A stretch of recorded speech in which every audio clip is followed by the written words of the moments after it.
I've always stuck to the idea of being ready for anything, a belief I picked up during my days in the Boy Scouts. They had their own list of rules. A true scout was supposed to be reliable, loyal, helpful, friendly, polite, kind, obedient, cheerful, thrifty, brave, clean, and respectful, and oddly enough, a bit innocent. I never really thought I'd ever need to rely on that motto, but one day, when I found myself sneaking a peek at my wife Jessica's iPhone, something I rarely did and which she knew was off limits, I realized I was out of options. After all, I'd always been that quiet, principled guy, a Boy Scout at heart who never invaded anyone's privacy. It all began to unravel the moment Jessica casually announced that she was planning to leave town soon. I remember scrambling to recall the name of that little hotel she had mentioned, a detail I had dismissed in the past to avoid yet another explosive argument between us. Over the past few months, our disagreements had grown more frequent and bitter, each one chipping away at the foundation of our life together. This trip was set to be our longest separation since we tied the knot 5 years earlier, and deep down, I'd hoped to show her a bit of tenderness, maybe by sending her a bouquet of her favorite roses, to remind her that I cared, even if she was thousands of miles away in Paris, that so-called city of love. But as much as I tried to convince myself otherwise, I couldn't shake the nagging suspicion that Jessica's thoughts weren't on me at all. Instead, my mind kept drifting to Tyler, the man she was allegedly spending time with behind my back. I still recall that gut-wrenching moment when I unlocked Jessica's phone using the password we shared, a move I never imagined I would make. There, hidden among work emails and routine messages, were countless exchanges between her and Tyler. They wrote about wandering down moonlit streets, taking gentle boat rides under the soft shimmer of city lights, and indulging in passionate encounters until the break of dawn. What cut the deepest was discovering that they had even used their professional email accounts to trade these sultry words, knowing full well that our work circles were made up of experienced lawyers and sharp-eyed paralegals who scrutinized thousands of emails every day during big litigation cases. It was the same tired story played out over and over, a couple of foolish people betraying their partners, leaving the rest of us to pick up the pieces in the aftermath. Looking back, I realized I'd ignored a lot of red flags when Jessica first mentioned her trip, and that hotel our team was supposed to be staying at during a tedious arbitration hearing.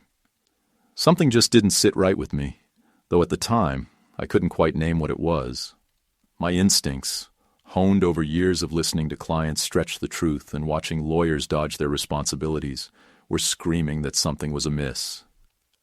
I remember the chill that ran down my spine when Jessica nonchalantly brought up the trip, never even glancing in my direction. It felt as if that ordinary detail was hiding something far more sinister.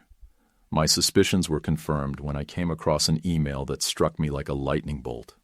Tyler had written, "Why don't you just ditch the Boy Scouts so we can spend our time together without any obstacles?"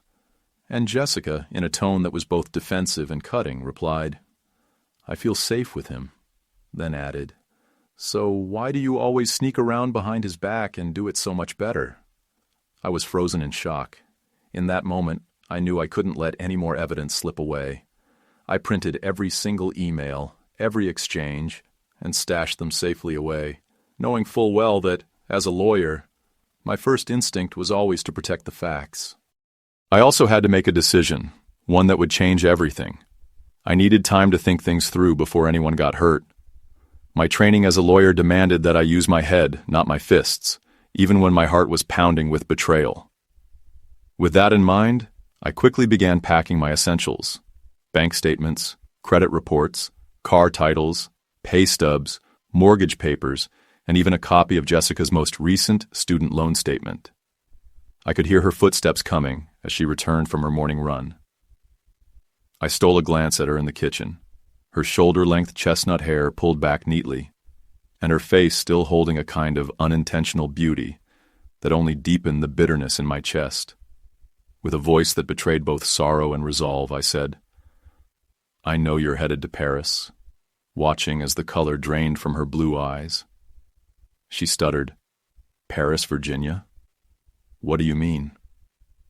Before I could even begin to untangle the mess we were in, my phone rang, It was Brian, an old friend from work, his tone laced with urgency. "Jack," he said, "we're testifying in an insurance case and we just lost our motion. The judge is livid. I'm hitting the road for a few weeks, but I might swing by to check on things, and Lauren's worried sick." I half laughed, trying to inject a bit of dark humor into the moment by suggesting that maybe Jessica's firm would hire me instead of sending me off to Paris. But even that weak attempt couldn't cover up the tension hanging in the air. Jessica's face flickered with conflicting emotions, a mixture of concern and something much darker, and for a brief moment, I couldn't help but recall violent images that I had tried so desperately to bury. I retreated to my cramped office, a small room filled with legal briefs and memories, determined to piece together my thoughts and formulate a plan. The elusive hotel near the Eiffel Tower, just a short 5-minute walk from the International Chamber of Commerce, where Jessica and Tyler were apparently entangled in their arbitration case, became my immediate target. I needed every bit of detail. Once I had the location pinned down, my plan was to brush up on Virginia divorce law. Although I had passed the bar exam 5 years ago, I knew that a refresher was necessary. Adultery was a clear ground for divorce, one that could affect everything from alimony to the division of property. But there was an added twist. If a couple resumed intimacy after infidelity was discovered, it might be interpreted as a tacit acceptance, a loophole that Jessica could try to exploit in her defense. I had to act swiftly, leaving the house without provoking a confrontation. Not just yet, anyway. I was determined to take control of our crumbling marriage, even if it meant resorting to deception, something that was in direct conflict with every principle I'd ever learned as a Boy Scout. Yet, as Winston Churchill once said, in war, truth sometimes has to be veiled by a layer of necessary lies. I made my way to the master bedroom, a place once filled with our dreams and now crowded with documents and suitcases. I methodically organized every important paper, knowing that each one would play its part in the legal battle to come. When Jessica returned from her run, I forced a smile that barely masked the storm raging inside me. "You know I'm leaving for Paris," I said, my tone casual, but carrying a weight of finality that I couldn't hide. Her eyes widened in disbelief, and before I could process her reaction further, Brian called again, relaying more grim news about our case and another extended trip on his end. Jessica tried to lighten the moment with a joke about our respective firms' rankings, but I excused myself back to my office, tormented by visions of violence and betrayal that I struggled to keep at bay. Not long after, a knock at the door disrupted the fragile calm we had left. "Could you see who's there, honey?" I called out, and Jessica, with a resigned sigh mixed with concern, answered. It wasn't Tyler, as I had feared. It was Lauren, a notary who had come by to finalize some last-minute paperwork regarding our financial arrangements. I explained haltingly and with apologies that I'd managed to secure a tip on refinancing my mortgage, since both of us were now destined for long journeys. Jessica, ever the composed one despite the chaos swirling around her, took the documents as I scribbled down hurried instructions. I silently prayed that she would sign everything. If she didn't, I knew I'd be doomed. With the paperwork notarized and Jessica's signature inked onto the forms, I excused myself for a conference call. I retreated to the basement office, a dimly lit space where I could gather my thoughts, hoping that this brief isolation might also force her to confront the mounting evidence of her betrayal. I could hear the creak of doors and heavy footsteps as she moved upstairs, probably determined to erase any trace of her secret life. Then came the unmistakable sound of the shower running in the master bathroom, a small reminder that life still went on. At that moment, I decided it was time to leave for good. I quietly stepped out, grabbed my keys, and without a word of farewell, got into my car and drove away. 2 long hours later, after a hearty breakfast at a local diner that had seen better days, I found myself in Mark's office. Mark, a trusted friend and a brilliant legal mind, was poring over the documents I'd managed to force Jessica into signing.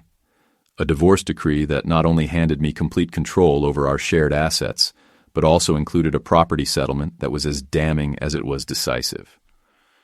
Mark's shock was palpable as he reviewed the paperwork. "You really got her to sign everything?" he asked, his tone laced with disbelief and a touch of revulsion. I simply replied, "The papers don't lie," even as I recalled every painful detail that led me here. After that meeting, I headed off to see David, another close colleague who represented a prospective buyer named Sam Jackson, who was interested in purchasing our house.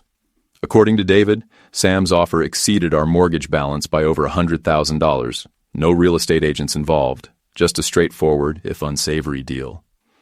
It was the kind of sweet opportunity that would have put a smile on Jessica's face if she had known about it. I promised to return with all the necessary paperwork, even as my phone buzzed incessantly with messages from Jessica. Messages that I deliberately left unanswered, conserving my energy for the battles ahead. By the time Monday morning rolled around, everything was set in motion. I had arranged for a state-of-the-art video surveillance system to monitor every inch of our house, and I even hired my old friend Richard Big Rick Thompson, a private detective with a reputation for being as relentless as he was discreet, to keep a close eye on Jessica and Tyler. I was well aware of the risks. Jessica was no ordinary woman, and Tyler wasn't someone to be trifled with. But I was resolved to take control of every facet of this unfolding disaster. Then, to add a surreal twist, I received a call from a contractor who confirmed that our old cherished ranch-style home, with its sprawling yard and the treehouse that Jessica had adored since we first met, was slated for demolition. The irony was not lost on me. In the ensuing days, I kept a deliberate distance from Jessica. I sent sporadic texts about work, fielded phone calls with flimsy excuses, and let her messages pile up in voicemail. Deep down, I hoped she'd assume I was simply too caught up in my own affairs to worry about her secret double life. But even as I busied myself at a nearby coffee shop, scribbling legal briefs and making notes on precedent, I couldn't shake the persistent feeling that she was already plotting her next move. Perhaps she was even inviting Tyler over to replace me completely. My phone continued to ring with cryptic texts and calls from well-meaning friends who tried to offer advice on how to navigate this personal and professional storm. Inevitably, the mounting evidence became impossible to ignore. David sent me a DVD, a damning recording of Jessica and Tyler together in that very treehouse that had once been a symbol of our happier times. I made multiple copies of every piece of evidence and stored them securely in my personal email, a digital archive of betrayal that I knew might prove pivotal in the battles ahead. I wasn't entirely sure if this revelation would change the course of my plans, but one thing was absolutely clear. I was not going to let this cheating woman continue to steal what was rightfully mine. I even received another call from Mark, urging me to consider taking a vacation and stepping back from the chaos for a little while. Yet, as much as I tried to rationalize it, I understood that there was no turning back now. Before long, I took the step of filing for divorce. I forced Jessica, despite her desperate protests, and even as some of her colleagues and fellow lawyers tried to stall the proceedings, to sign documents that transferred complete control of our shared assets and finances to me. Every record, every email, every incriminating detail of her infidelity was carefully preserved. I did this not out of malice alone, but because I knew that the long, grueling fight ahead would demand every shred of evidence I could muster. Even though, deep in my heart, I still clung to the simple values of loyalty and trust that I had embraced as a Boy Scout, Jessica had abandoned those ideals for something far darker. Soon enough, Jessica left for Paris, leaving me alone in our once lively home, a house I had already agreed to sell for a significant profit. I found solace in routine, spending evenings at the gym, burying my thoughts in books, and wondering how I had found myself entangled in such chaos at the age of 30. I even managed to secure 2 weeks off work by threatening to quit, a move that Brian reluctantly accepted given the gravity of the situation. In the days that followed, I meticulously orchestrated my final moves. I reviewed countless hours of surveillance footage, organized every financial record, and oversaw the sale of the house, all while Jessica's calls went unanswered, drifting into the void. I knew the risks I was taking, But I also knew that I couldn't let her infidelity continue without consequence.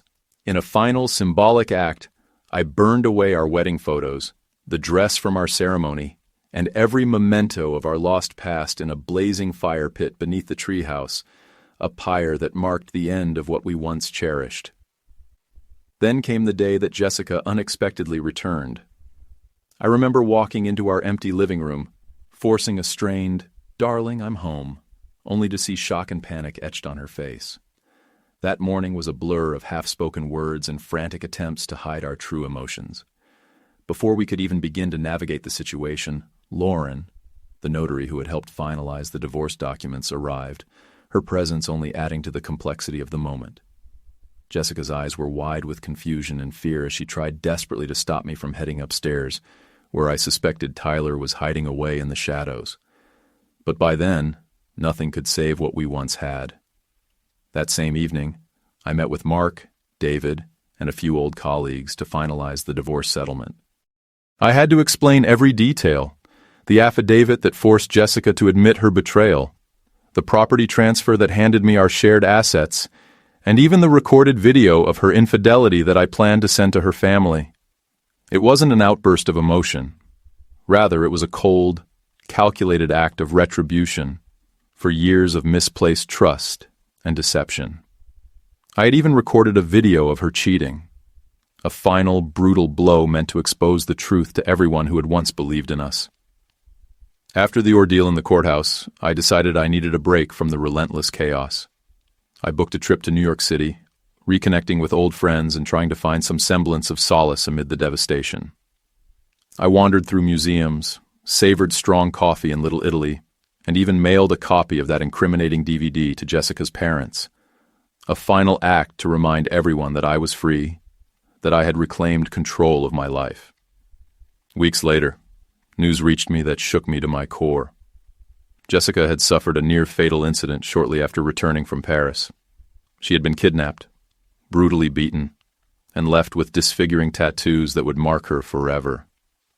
I still remember the frantic call from her father, the raw panic in his voice echoing through my memory. In a twisted sense of poetic justice, it seemed that she was now paying a steep price for her betrayal. The fallout only worsened from there. Updates from Mark and David revealed further legal complications, and even a police investigation. It turned out that in our small circle, secrets spread like wildfire, and Jessica's downfall became a public spectacle. I kept my distance, answering calls only when absolutely necessary, and eventually locked away every painful memory and record of our time together.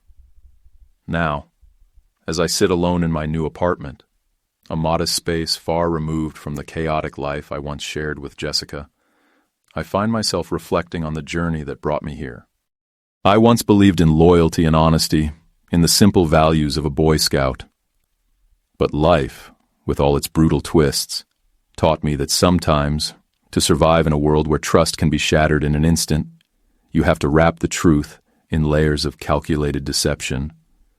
And if there's one lesson I've learned from all this heartbreak, it's that sometimes being ready for the worst means sacrificing the ideals you once held dear. I'm here, sharing my story. A story of love turned sour, of trust shattered by infidelity, and of a man forced to rebuild his life from the ruins of a broken marriage. I recount these events in the hope that if you ever find yourself caught in a similar storm, you might remember that survival sometimes demands a hard, unyielding stance. Even if you were once a simple, honest soul, life has a way of forcing you to make choices you never thought possible. Over time, I've come to accept that our lives are defined not by the mistakes we make, but by how we choose to rise after falling. I've learned to navigate a legal battlefield where every document, every email, and every piece of evidence is a weapon. I even embraced the irony that, as a Boy Scout, I had to abandon my cherished creed to fight the demons of betrayal and heartache. In a world where truth can be too dangerous to face head-on, sometimes you have to disguise it with a protective layer of lies. My journey wasn't just about fighting for what was mine. It was about reclaiming the dignity and self-respect I had lost. I found solace in the rhythm of everyday life, Early morning coffee runs, long walks through quiet neighborhoods, and solitary nights spent poring over legal documents in my basement office. I sought refuge in small moments of clarity, even as the memories of what once was haunted every corner of my mind. There were times when I doubted whether the sacrifices I was making were worth the price. I remember countless nights lying awake, staring at the ceiling, wondering if I had become a stranger to the man I once was. But in those quiet hours, I also found strength in knowing that I had taken control of my own destiny. I had chosen to face the harsh realities of betrayal head-on, even if it meant walking away from a life that had once seemed so full of promise. As the months turned into years, the bitter taste of betrayal slowly gave way to a resigned acceptance of the past. I continued to work diligently, navigating the labyrinth of legal battles and personal challenges that life threw my way. I rebuilt my home, both literally and metaphorically, turning it into a place where I could finally start anew. Every document signed, every case won, and every legal precedent studied became a stepping stone on the road to recovery. Even now, as I recount these events from the quiet sanctuary of my new apartment, I can't help but feel a mix of sorrow and resolve. I remember the days when my heart was heavy with the weight of broken promises, and the nights when every whispered memory of Jessica and Tyler was a painful reminder of what I had lost. Yet, through it all, I have emerged stronger, wiser, more determined, and unyielding in my pursuit of justice. So, if you're listening to my story, take heart. Know that sometimes the most painful betrayals can lead to the hardest won victories. Life may force you to abandon the simple values you once cherished, but it can also teach you that, even in the face of overwhelming heartache, there is always a way to reclaim your dignity and rebuild your life piece by piece. And that's my truth, a truth shaped by love lost, by the harsh lessons of infidelity, and by a journey that transformed a simple Boy Scout into a man who was ready for whatever came next. I share my story not out of bitterness, but as a testament to the strength we all carry within us, even when the world seems intent on tearing us apart. In the end, I learned that survival sometimes means making choices that defy the very principles you once held sacred. And if you ever find yourself staring down the barrel of betrayal, remember, sometimes the only way to protect what's yours is to be ready for the worst, even if it means sacrificing a piece of your own soul. This is my story, a raw, unfiltered account of love, betrayal, and the difficult journey towards self-reclamation. I tell it now in the simple, honest words of a man who once believed in loyalty above all else, and who ultimately discovered that the path to healing is paved with the ashes of what was once believed to be unbreakable.